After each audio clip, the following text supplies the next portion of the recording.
Ini yang paling seneng santri sama santriwati ini. Kelihatan dari wajahnya senyum semuanya.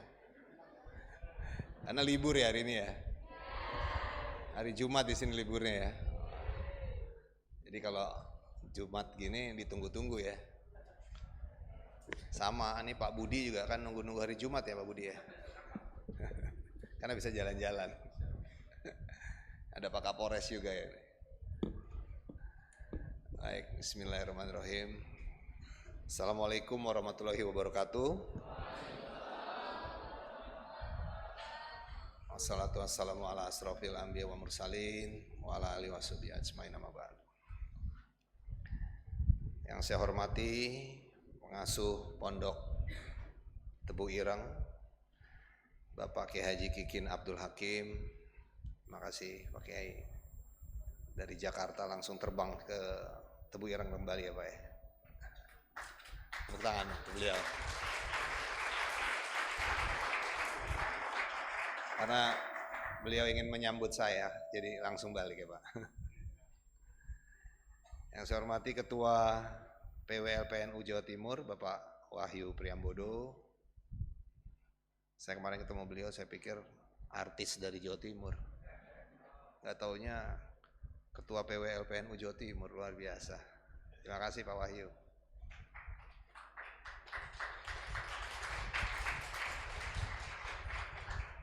Yang saya hormati para pejabat Madya dan Pratama jajaran Badan Narkotika Nasional Indonesia. Yang saya hormati Kepala BNNP Jawa Timur.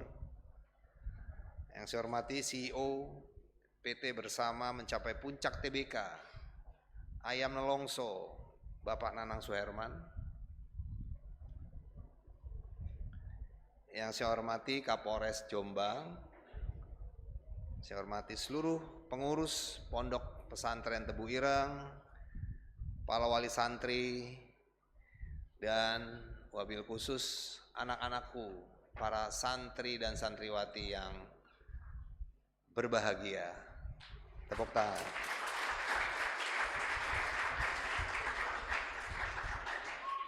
Pertama-tama tentunya mari kita panjatkan puji syukur kehadirat Allah Subhanahu wa taala yang tak henti-hentinya memberikan kita nikmat sehat, kebersamaan di tempat yang amat mulia dan tentunya dengan suasana yang sejuk.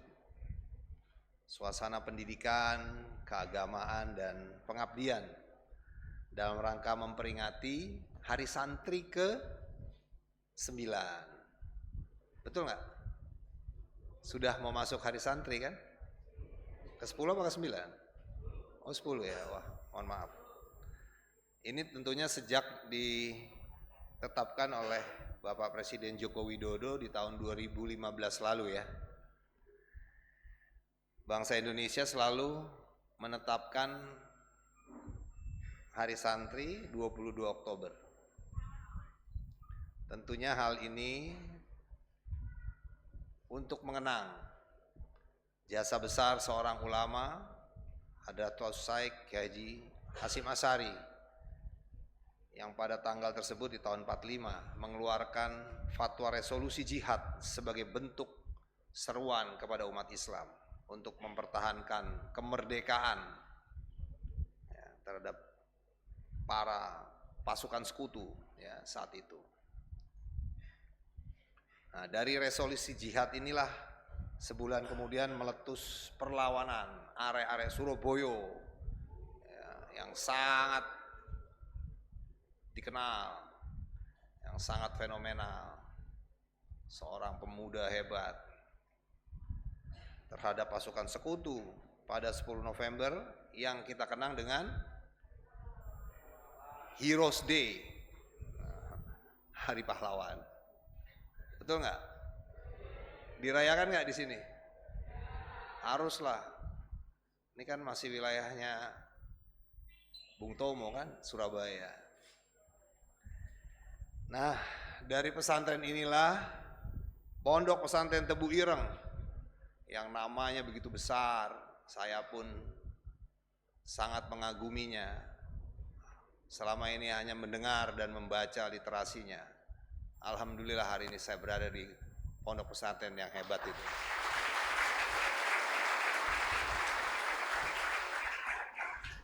Dan tentunya bisa berhadapan langsung dengan pimpinan pondok pesantren yang tentunya ini adalah alumni-alumni yang dulu juga sama seperti adik-adik semua di sini. Jadi jangan kecil hati, satu hari adik-adik para santri dan santriwati nanti akan duduk di depan, melanjutkan estafet kepemimpinan Pondok Tebu Ireng yang hebat ini. Dan juga tidak menutup kemungkinan satu hari ada yang berdiri di tempat ini seperti saya, menjadi kepala salah satu badan di negeri ini. Karena itu merupakan sebuah kehormatan saya bisa berdiri di sini di pondok pesantren yang bersejarah ini. Bapak Ibu, adik-adik semua, kita meresapi tentunya setiap detik nafas sejarah perjuangan yang telah diwariskan di sini. Meresapi setiap detik perjuangan ini tentunya dengan keyakinan di mana tangan Bapak Ibu pengasuh, para pengurus, ribuan santri yang ada di sini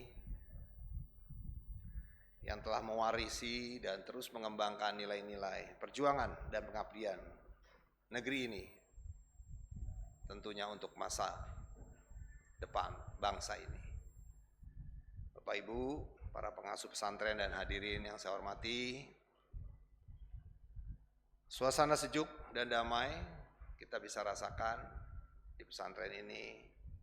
Rupanya sejalan dengan penjelasan dalam Kamus Besar Bahasa Indonesia atau KBBI yang menyatakan bahwa santri adalah seseorang yang mendalami ilmu agama Islam, dikenal pula sebagai pribadi yang soleh, solehah, dan rajin beribadah. Dan tentunya para santri memiliki karakter yang kuat. Yang pertama adalah teosentris, meyakini bahwa segala sesuatu yang berasal dan kembali kepada kehendak Allah Subhanahu wa taala. Yang kedua adalah sukarela, tercermin dari keikhlasan dalam menimba ilmu di pondok pesantren. Tidak mudah menjadi santri di sini. Peraturan yang ketat, disiplin, ya. 50-50 lah sama polisi. Ya. Saya tadi berbincang-bincang dengan Pak Kiai, pimpinan pondok pesantren, menyampaikan bahwa pelanggaran sekecil apapun tidak ada toleransi. Merokok sekalipun langsung dikeluarkan, betul? Karena pesantren tidak ingin setengah-setengah mendidik para santrinya untuk mencetak para pimpinan pondok pesantren menjadi pimpinan-pimpinan di negeri ini. Untuk itu tidak pernah ingin mentoleransi pelanggaran sekecil apapun agar tidak pernah menganggap remeh. Dari mulai urusan kecil merokok, sekarang apalagi di era digitalisasi, handphone berubah menjadi game, di dalam game bergeser menjadi game online yang ada isinya, itu masalahnya, yang dikenal namanya judi online. Dan bahkan juga ada cara-cara perkembangan baru, tren di dunia narkotika dan obat-obatan. Ya, ini nih. Di satu sisi mata uang yang tentunya juga harus menjadi antisipasi buat kita semua, terutama adik-adik. Bagaimana kecerdasan emosional dan spiritual bisa memilah-milah, mengklaster dan memfilter mana yang baik, mana yang tidak. Itu yang paling penting. Kita boleh mengenal apapun, dunia apapun, karena itu tidak bisa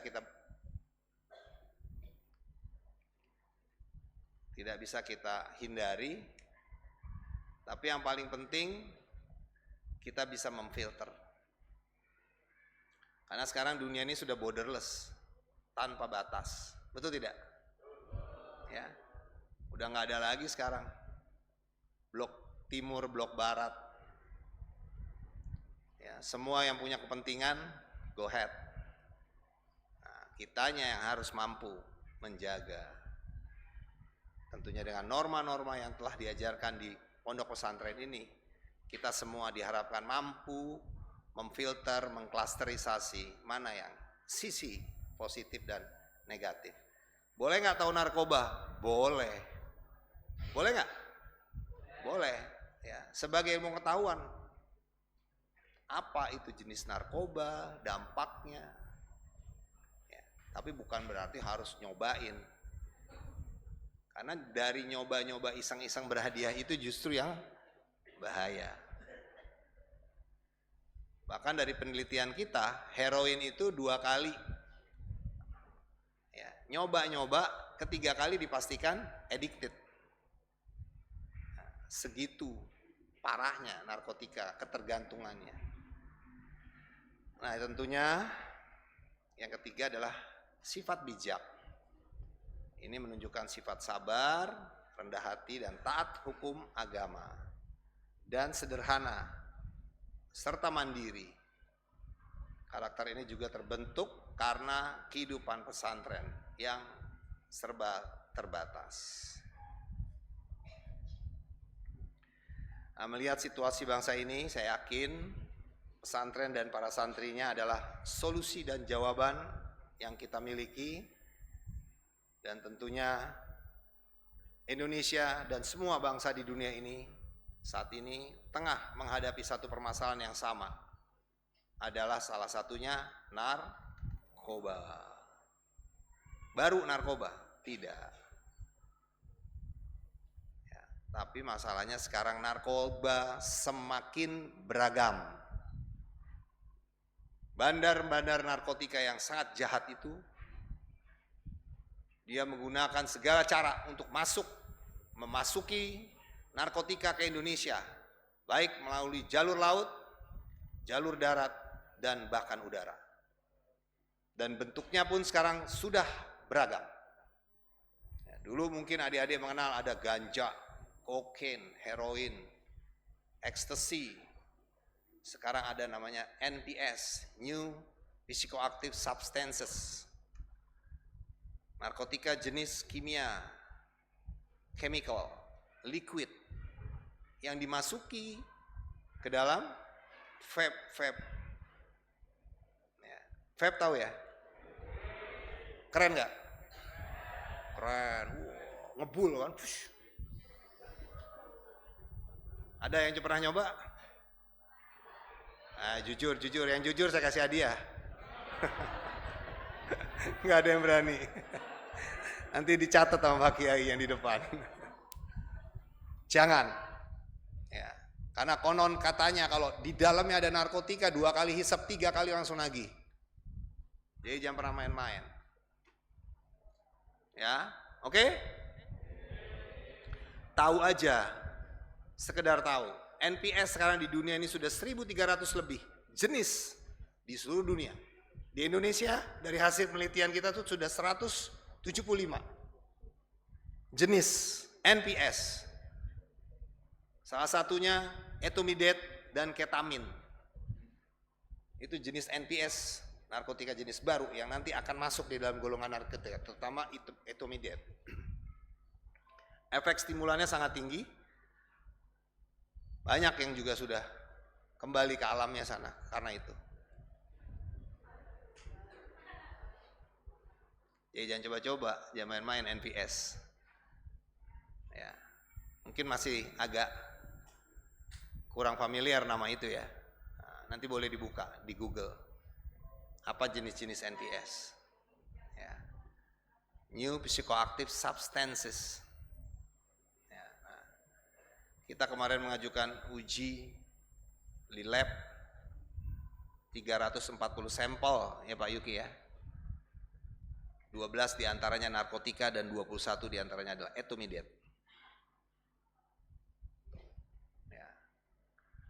ini yang harus diwaspadai.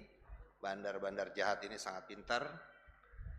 Berdasarkan data dari BRIN, Badan Riset dan Inovasi Nasional Indonesia, tahun 2023 angka prevalensi penyalahgunaan narkotika di Indonesia itu mencapai 3,3 juta jiwa, 1,73% dari penduduk Indonesia, sekitar 270 juta.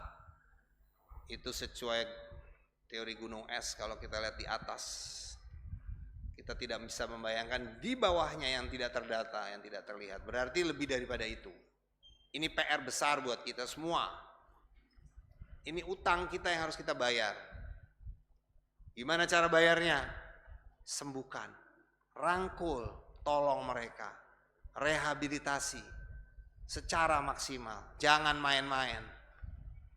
Karena masalahnya rehabilitasi yang main-main mengakibatkan prevalensi penyalahgunaan narkoba terus meningkat. Betul tidak Bu Amrita? Ini ahlinya ahli, ini Bu Amrita. Berdiri dulu lah Bu Amrita biar kelihatan para santriwati nggak lihat ini. Nah, ini dokter loh. Boleh nanti tukar handphonenya. Nanya-nanya kalau mau nanya. Nauzubillah min dzalik, jangan sampai ada yang direhab ya. Tapi saya harus sampaikan ini. Ini PR kita. Jadi kalau saya ditanya sebagai kepala BNN apa yang harus dikerjakan? Prioritasnya rehabilitasi orang-orang yang terkena penyalahgunaan narkoba. Jangan ditinggalkan, jangan jadikan mereka aib. Kasihan.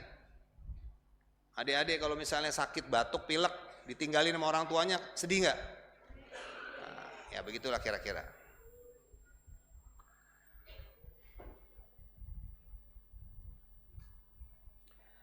Nah kalau kita lihat ya dari lokasi kejahatan narkoba ini paling sering terjadi justru di perumahan-perumahan, di rumah-rumah, ya, termasuk juga di sekolah-sekolah. Ya, saya sebagai kepala BNN sangat memiliki cita-cita luhur untuk membuat Indonesia bersinar 2045 seiring sejalan dengan Indonesia Emas tahun 2045. Untuk itu mari kita sama-sama.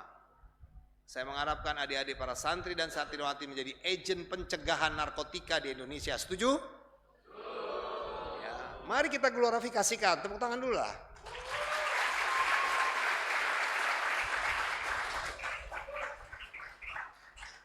Nanti saya kirim-kirim. Mungkin lewat Gus Wahyu ya Gus ya. Izin ya Gus ya. Nah, ada Habib Mahdi juga, mana yang dari Banser NU. Ini ada Habib Yusuf. Mohon izin Beb, nanti kami titip-titip pesan pencegahan. Karena pencegahan ini sangat penting, maka saya bawa deputinya nih. Berdiri Pak Inspektur Jenderal Polisi Zainal Mutakin.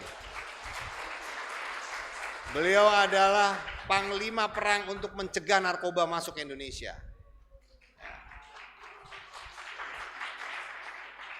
Ini menjadi sebuah hal yang sangat penting. Ya, jadi kalau ditanya saya mau rehab karena saya punya utang banyak 3,3 juta. Tapi pencegahan juga sangat penting. Karena untuk menutup di hulunya, kita harus berikan literasi, edukasi yang kuat. Makanya tadi disampaikan juga ngobrol-ngobrol, nanti mau izin Pak Kiai, kita akan masukkan ini dalam sebuah kurikulum. Kita sudah bekerja sama dengan UNODC. Ini salah satu lembaga di PBB yang concern terkait dengan narkotika dunia. Sehingga kita mengharapkan dari bangku PAUD, TK, SD, SMP, bahkan sampai perguruan tinggi harus paham apa itu narkotika, dampaknya, efeknya, bahayanya, cara masuknya, modusnya, jenis-jenisnya yang terbaru, terkini, yang sini sudah berubah dan sudah bermetamorfosis dalam bentuk permen, minuman, happy water, ecstasy, yang dalamnya adalah MDMA, ganja, tidak hanya ganja yang dari Aceh sana, tapi ada ganja sintetis, gorila. Boleh silakan dibuka, nggak apa-apa, lihat di YouTube bagaimana Amerika sekarang kewalahan ngurusin masalah narkotika, itu Amerika.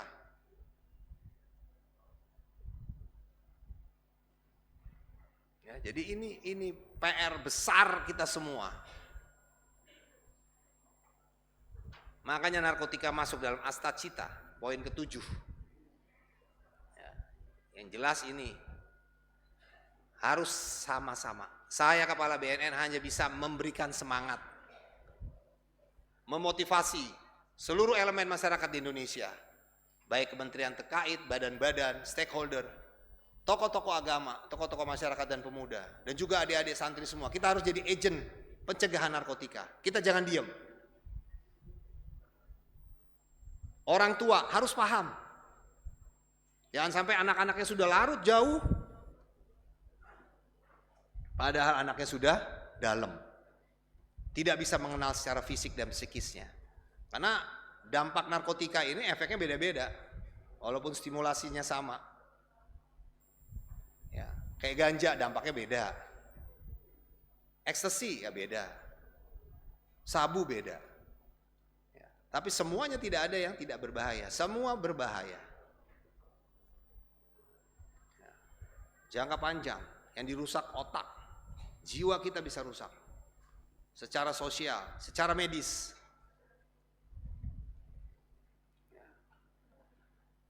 Dan yang cukup fantastis, angka perputaran uang dari tindak pidana narkotika ini,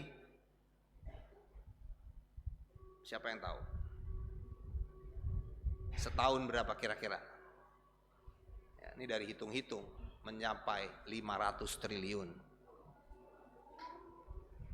Jadi ini bukan hanya sekedar kita memerangi kejahatan, tapi bagaimana kita menyelamatkan anak-anak, menyelamatkan manusia, menyelamatkan saudara-saudara kita dari kehancuran akal, moral, dan masa depan mereka.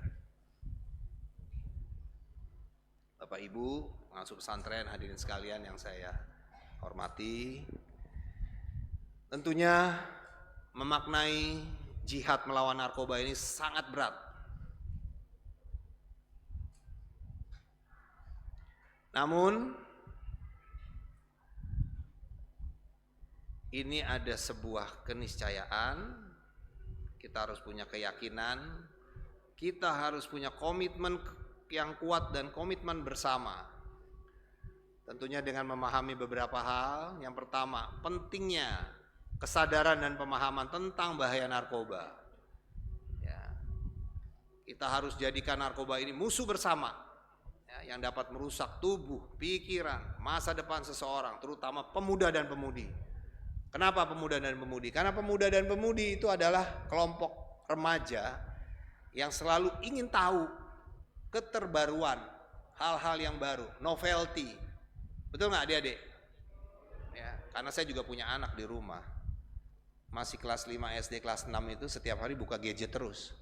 Kalau saya intip-intip lagi main game. Saya intip-intip lagi buka-buka Shopee. Saya pikir apa ini? Ternyata pesan makanan. Kita nggak ngerti cara pesan makanan. Anak-anak sekarang nggak pernah bawa uang kan? Bawanya, yang penting handphonenya jangan mati. Nah, sebegitunya dalam artian perkembangan narkotika pun sama. Sudah tidak manual lagi, sudah bisa pesen lewat online. Ya. Vape itu yang bahaya bukan vape alatnya, tapi isinya. Biar tahu, ada cartridge yang sudah dijual dalam ukuran tertentu, segini-gini nih, nggak gede-gede juga, segini, tapi isinya ini cairan. Kalau diisep bisa 500 kali tarikan, 3 kali udah teler. Dan juga ada yang diinjeksi, diisi ulang, sama aja, cairan juga. Bahaya Pak? Sangat bahaya. Tidak usah bicara narkotika saja, namanya kimia masuk ke dalam tubuh, kira-kira gimana? Ya. Kalau ditanya bahayaan mana sama rokok biasa? Ya sama-sama bahayanya, tapi lebih bahaya yang kimia. Betul nggak kira-kira? Apalagi yang namanya vape itu lebih asiknya lagi, ya dibikin asik memang. Ada wangi-wangiannya supaya wangi. Yang tujuannya ingin memudahkan, bikin wangi. Masuk rokok di dalam ruangan, sah-sah aja. Makanya mungkin adik-adik kalau pas lagi pesiar, lihat kan suka ada orang yang ngembus-ngembus pakai rokok elektrik. Vape itu kan rokok elektrik. rokok listrik. Jadi di dalam indoor pun dia ngerokok gitu nggak ada yang komplain, ya Pak Yuki ya. Karena wangi, nggak bau. Tapi kalau di pesawat nggak boleh. Mau rokok elektrik, apalagi rokok konvensional. Ya. Cuman artinya saya mau sampaikan di sini, yang kimianya saja sudah bahaya, apalagi ada narkotiknya. Kalau narkotiknya udah confirm, udah pasti itu bahaya. Ya.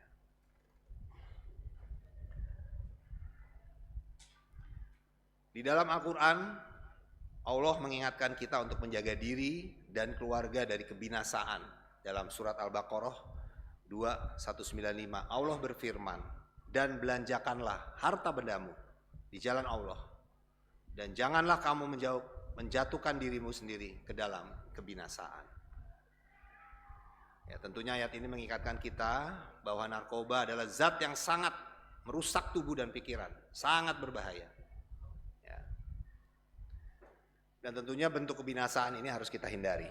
Ya, sebagai pemuda Islam, adik-adik, para santri dan santriwati harus menyebarkan informasi yang tepat ya, mengenai jenis-jenis narkoba. Ya, nanti kita akan kasih bahannya. Ya, kita akan titip. Kalau pesiar boleh kan pegang handphone, silakan glorifikasikan, itu ibadah loh. Mengglorifikasikan kebaikan, kebenaran, mengajak kebaikan itu ibadah. Itu yang saya bilang tadi. Kita harus bisa memfilter. Ya, kalau untuk kebaikan-kebaikan itu syiar agama juga. Yang kedua tentunya adalah jihad sebagai tanggung jawab moral dan agama.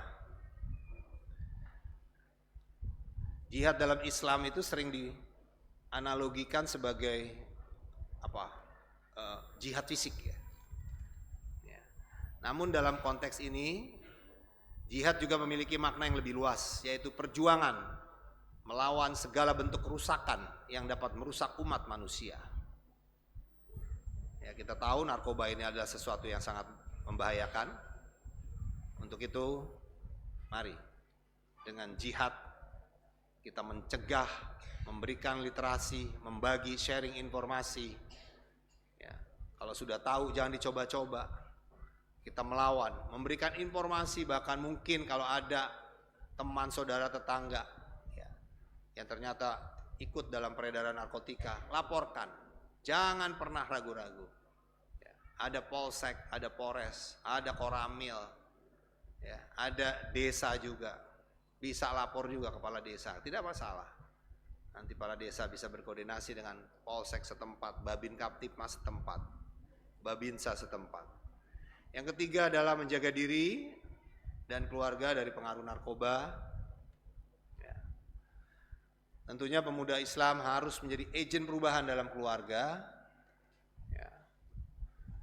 Kita harus menjadi pemuda yang smart, modern, ya. Tetapi kita harus tahan uji, karena sekarang namanya pengaruh, namanya informasi itu begitu deras dan sulit untuk bisa kita hindari.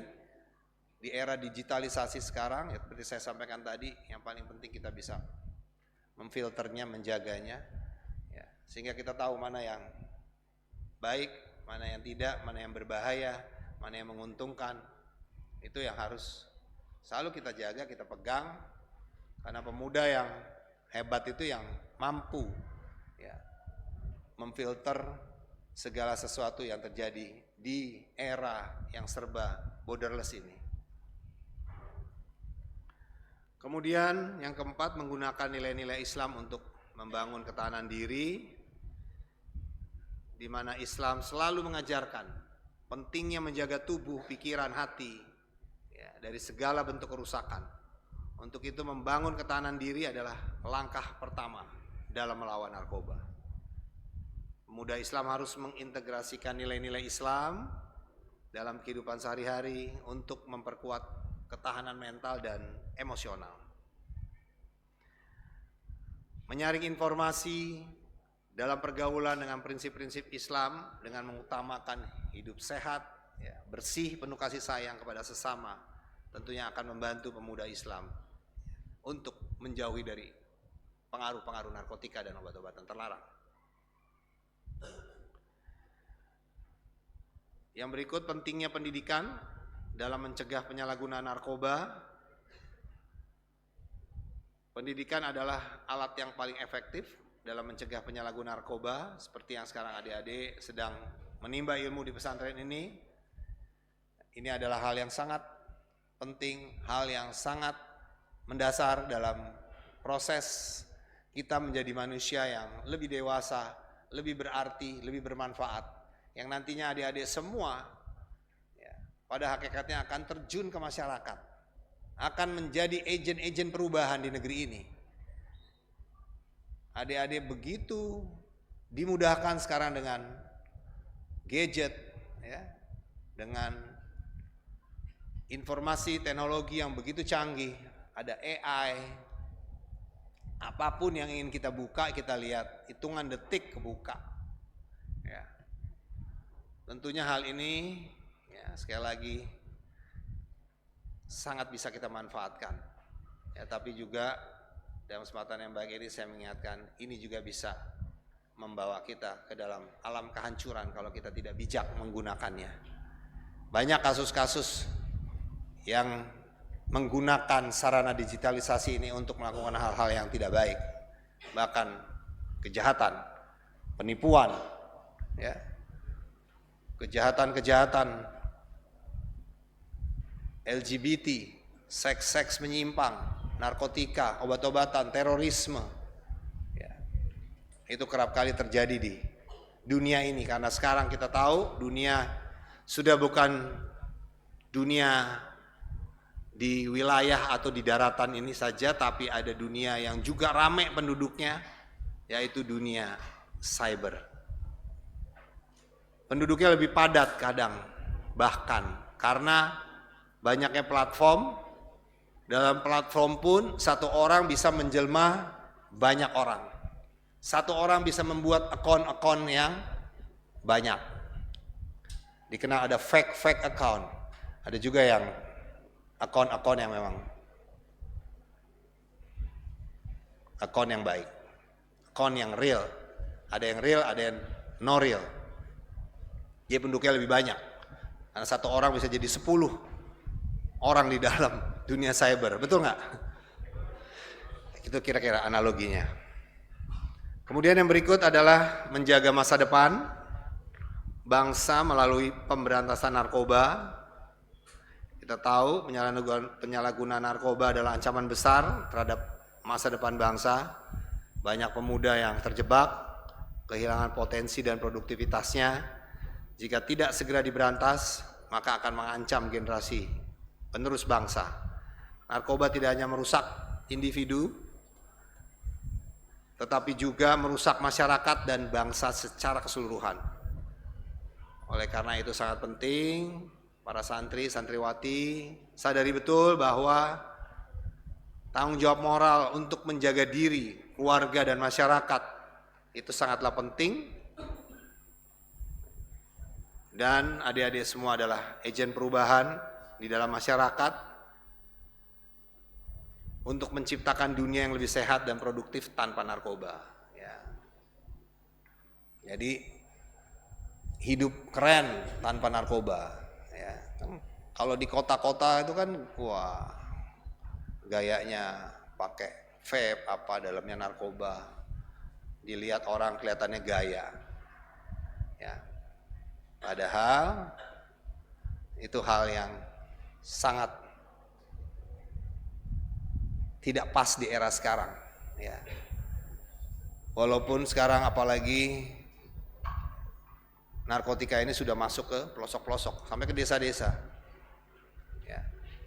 Dulu kita kenalnya hanya ada di kota-kota, sekarang di desa-desa, ya, di daerah-daerah perkebunan, pesisir-pesisir pantai. Ya. Kemarin saya menurunkan tim peneliti di 7 provinsi, 14 lokasi. Itu adalah lokasi-lokasi yang rawan narkoba. Ya, sangat prihatin dan mengerikan. Ya. Di 14 titik itu bagaimana penyalahgunaan narkoba itu sudah dianggap seperti biasa saja. Ini PR besar buat kita semua. Ya. Menganggap narkotika sudah seperti kayak makanan atau minuman aja. Yang berikut adalah peran pesantren dalam gerakan anti narkoba. Ya. Pesantren dan para santri harus bisa menjadi pionir dalam gerakan pemberantasan narkoba. Yang saya sampaikan tadi, mari kita jadi agen perubahan, menjadi agen pencegahan, sampaikan literasi edukasi yang positif tentang narkotika. Ya.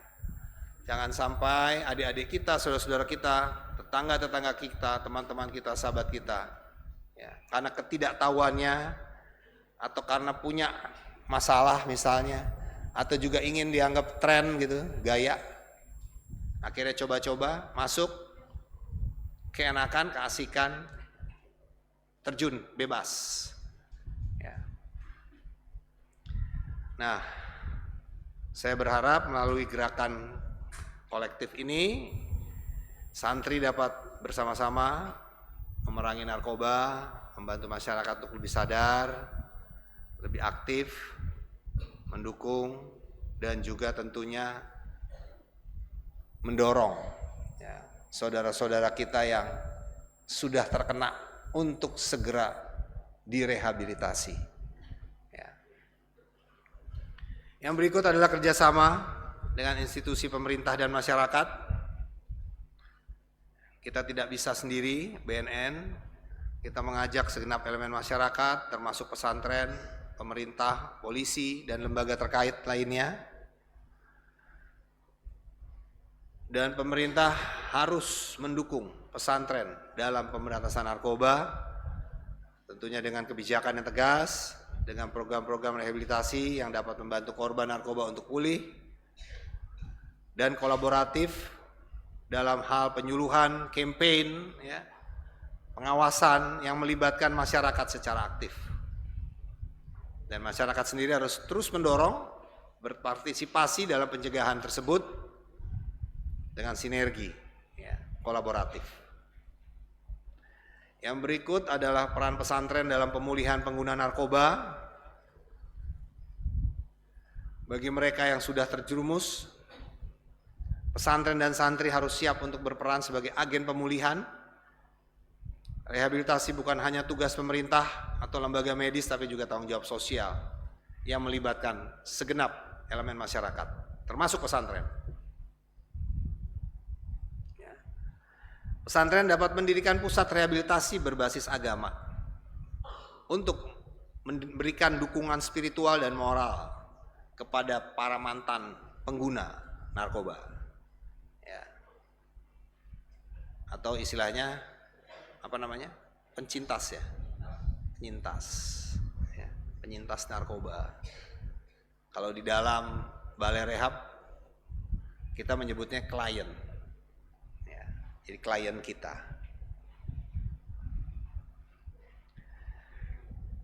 Kemudian yang berikut, menjadi teladan bagi generasi muda. Para santri harus menjadi teladan dalam menjalani hidup sehat dan bebas narkoba. Dalam tindakan sehari-hari, hidup narkoba tentunya adalah pilihan yang terbaik. Dan santri harus selalu mengingatkan bahwa hidup sehat adalah bagian dari ibadah. Menjaga tubuh yang sehat adalah amanah dari Allah Subhanahu wa taala. Kita harus selalu menjaga amanah itu dengan menunjukkan bahwa hidup tanpa narkoba sudah pasti lebih baik. Bapak Ibu pengasuh pesantren dan hadirin sekalian, pemerintah sejak beberapa tahun lalu telah mencanangkan visi Indonesia Emas 2045, di mana Indonesia keluar dari middle income trap atau MIT dan naik level menjadi negara maju. Hal ini terus didorong oleh momentum bersejarah bagi suatu bangsa yang disebut sebagai bonus demografi. Sebagai gambaran melimpahnya jumlah tenaga kerja produktif di Indonesia. Menurut data yang dilansir dari Direktorat Jenderal Kependudukan dan Pencatatan Sipil atau Dukcapil, jumlah penduduk Indonesia per Juni 2022 telah mencapai 275,36 juta jiwa. di mana 190,83 juta jiwa atau 69,3% diantaranya masuk dalam kategori usia produktif, dan 84,53 juta jiwa atau 30,7% diantaranya masuk ke dalam kategori usia belum produktif, ya, atau non produktif. Nah, dengan komposisi tersebut maka rasio ketergantungan atau beban tanggung jawab, ya, atau dependency ratio dari Indonesia adalah sebesar 44,3%. Yang artinya setiap 100 penduduk usia produktif menanggung 44 sampai 45 jiwa penduduk usia belum produktif dan tidak produktif. Nah, berdasarkan data tersebut, saat ini terus, ya, di tengah memasuki era bonus demografi dan akan mencapai puncaknya pada tahun 2030. Problemnya saat ini masih banyak penduduk kita yang menganggur. Dari Badan Pusat Statistik mencatat hampir 10 juta generasi muda, ya, usia 17 sampai 24 yang termasuk dalam Gen Z di Indonesia berstatus nganggur. BPS mencatat status pengangguran kelompok usia ini juga termasuk penduduk tanpa kegiatan dalam bentuk pendidikan ataupun pelatihan. Jadi not in employment, education and training, yaitu NEET. Nah, fenomena ini tentunya dipengaruhi oleh beberapa faktor, termasuk kurangnya akses pendidikan dan pelatihan berkualitas, serta peluang kerja yang terbatas. Ya, banyak Gen Z yang terjebak dalam situasi ini dan tentunya menjadi tantangan besar untuk kita semua untuk terus berupaya memanfaatkan bonus demografi ini. Jangan sampai kontraproduktif. Apalagi di tengah sekarang begitu perkembangan di era digitalisasi ini begitu kuat. Ya, narkotika, seks bebas, minuman keras. Ini adalah bahaya-bahaya yang terus ada di sekitar kehidupan masyarakat, pemuda-pemudi. Di tengah juga upaya-upaya yang dibangun oleh pemerintah yang sangat luar biasa dengan MBG, makan bergizi gratis, yang tujuannya adalah untuk mencerdaskan dan menyehatkan anak-anak bangsa. Ya, tapi ini ada satu sisi, dalam satu sisi mata uang yang berbeda juga. Ini harus kita tekan, ya, sehingga Indonesia bersinar, Indonesia emas 2045 bisa terwujud. Bapak Ibu pengasuh pesantren dan hadirin sekalian, adik-adik santri santriwati yang berbahagia. Sekali lagi, Badan Narkotika Nasional tidak bisa berjalan sendiri melaksanakan kegiatan upaya pencegahan, pemberantasan dan penyalahgunaan peredaran gelap narkotika atau P4GN yang ke depan nanti akan kita rubah nomenklaturnya menjadi ANANDA, Aksi Nasional Anti Narkotika dan Ketahanan Bangsa. Bersinar. Ya. ANANDA ini anak. Program saya ini, saya concern dengan anak. Anak ini adalah generasi muda penerus bangsa yang harus menjadi prioritas utama kita. Saya sebagai kepala BNN ingin nama ini tidak terlalu terkesan, ya, P4GN susah disebutnya, ya pakai ya. Tapi kalau ANANDA mungkin kita bisa lebih familiar. Nah, ini mari kita canangkan sama-sama. Ke depan insya Allah ini bisa jadi program nasional.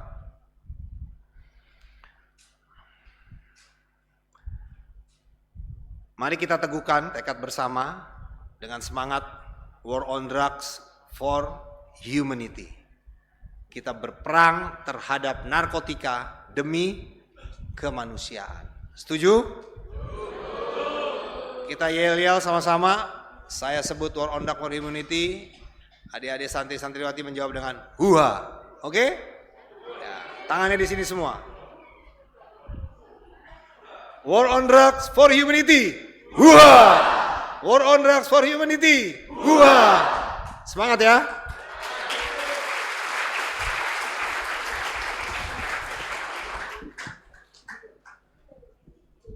tentunya hal ini jangan cuma slogan aja, ya. Mari ya, kita implementasikan dalam kehidupan kita sehari-hari yang tentunya dalam 3 poros gerakan jihad melawan narkoba. Yang pertama, pencegahan berbasis iman dan keluarga, ya, sebagai wujud prevention, pencegahan. Jadikan pesantren, masjid, majelis taklim, dan forum pemuda sebagai benteng moral.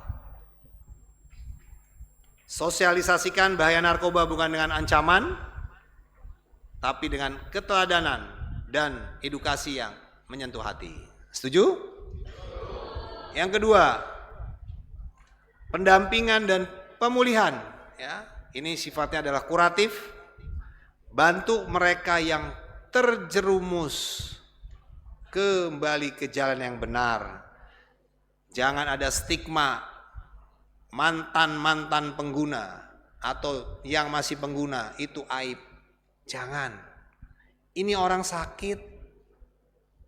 Saudara-saudara kita yang sedang sakit, mereka juga gak mau kok ketagihan narkoba. Jangan dijauhi, jangan dimusuhi.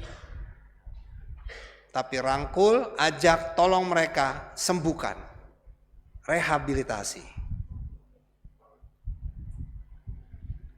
Untuk itu pesantren harus bisa menjadi agen penyembuh, bukan penghukum.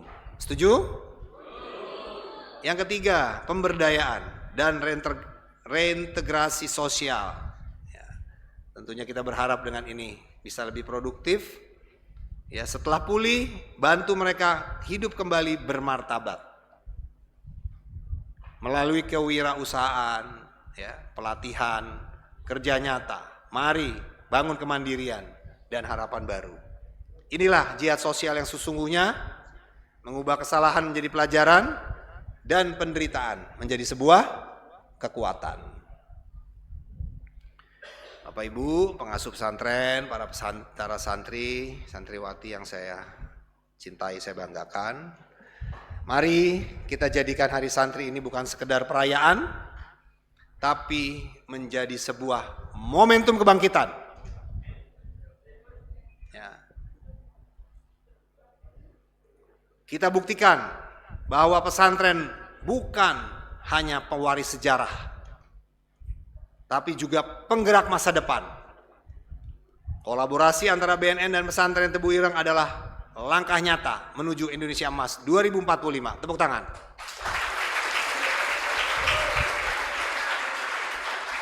Negeri yang berdaulat, kuat, hebat, bersih, tanpa narkoba. Sebagai penutup, izinkan saya berpantun, boleh? Kan lagi musim nih, pantun-pantun. Pergi ke juang di pagi hari, membawa tekad, semangat membara. 10 tahun Hari Santri, terus berjihad melawan narkoba.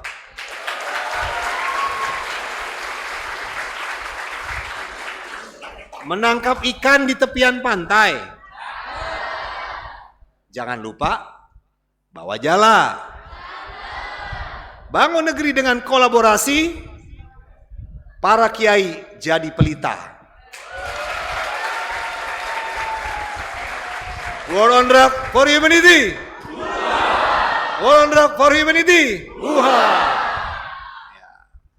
Mari senantiasa kita wujudkan gerakan bangsa yang lebih bersih dari narkoba. Semoga Allah Subhanahu wa taala, Tuhan Yang Maha Kuasa, senantiasa menjadikan kita berjuang dan tentunya menjadi amal jariah dan menguatkan tekad kita dalam jihad melawan narkoba dan menyelamatkan diri, keluarga, dan masa depan. Wabillahi taufiq wal hidayah. Wassalamualaikum warahmatullahi wabarakatuh.